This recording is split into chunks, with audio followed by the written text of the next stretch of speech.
Vinyl records, cassette tapes, CDs. This is a clear breakdown on how they work. But how do they actually become a thing? How do they hold sounds in them? What kind of voodoo magic turns these pieces of misery into a perfect rhythm for your ears to enjoy? I mean, come on, look at them. The level of engineering and craftsmanship involved in their creation is mind-blowing for their time. Maybe they were made by aliens, or maybe the inventors were evil geniuses who would stop at nothing to get what they want.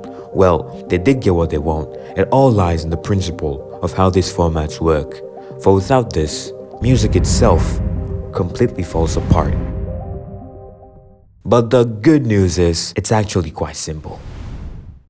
Long before now, there are no Spotify or Apple Music, so people use these instead. The oldest of them being the vinyl records. You take the vinyl record, place it on this ugly looking thing, lay a needle on it, and music starts playing. But hold on, what the heck is going on here? To understand, we have to go back in time. Meet French scientist Édouard Léon Scott de Martinville. Yeah, what he said. Well, he knew that sound was just a vibration. Knowing this, Martinville created this weird machine called the phonautograph. Basically, it's just a big ear with a pen. Say you were to speak into this big horn. Sound waves go into the horn and vibrates a thin membrane stretched across its opening. Attached to the membrane is a tiny needle. As the membrane vibrates, so does the needle. Beneath the needle, there's a sheet of smoke.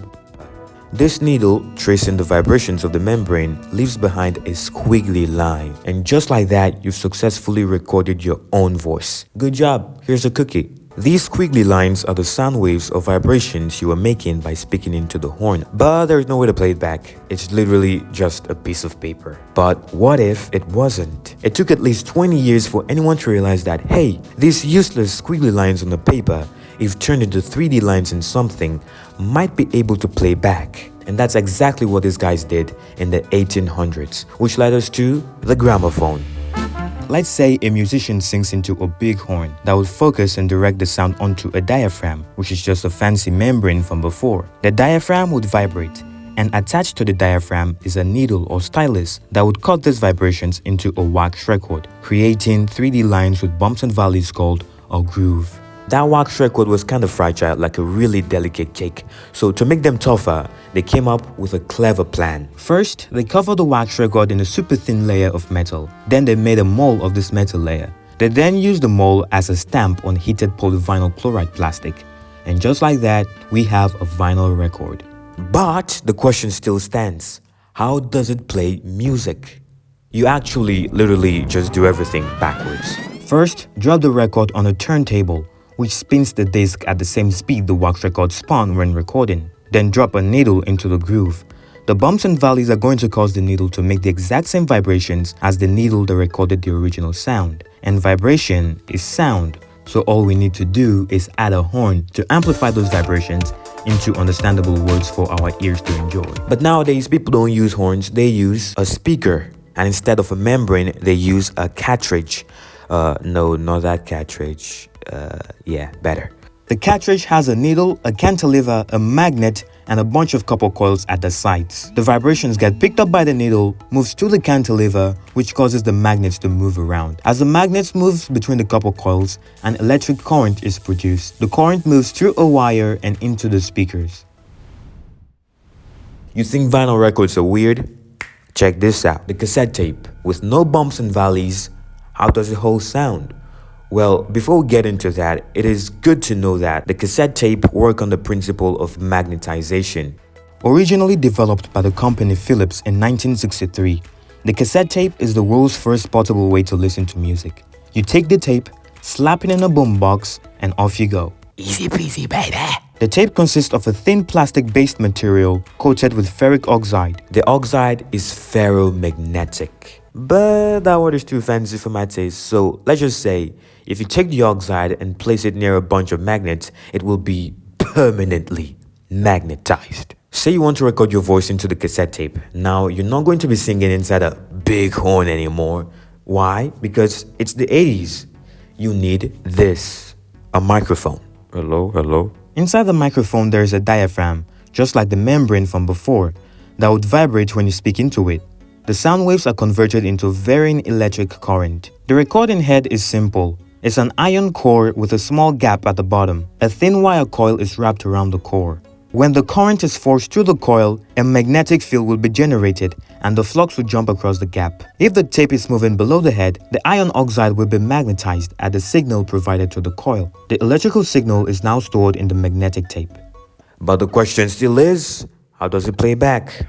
When you slap the tape in a boombox, the exact opposite happens. The tape moves below the head and the magnetic signal on the tape generates a small electric current. This current is amplified and sent to the speakers to reproduce the sound. If all that information is too complex for your brain to program, I got you. Let's say this is a coil with an iron core. At the ends of the coil, there's a LED. If I now take a magnet, which resembles the magnetic charge in the tape, and move it past the coil, you can see the LED lighting up. The magnetic charge is converted to an electrical signal. It's good to think of a compact disc as a cake. And like any good cake, CDs are made of layers. First, you start with an injection molded piece of polycarbonate plastic. Now, this is where we're going to be recording our sound. To record sound onto a CD, we use a microphone. The electricity produced by the microphone when you sing into it is recorded as ones and zeros, which represents the original sound wave. So if a current is high, we give it a 1. If it's low, we give it a 0. Using a high precision laser, we put these ones and zeros into the polycarbonate plastic. The bumps represents a 1 and the flat areas represents a 0. But these bumps are so small the disc seems smooth. Now I got one here. Let's see. There we go. It's so small the disc seems smooth. See that? Very smooth, shiny thingy.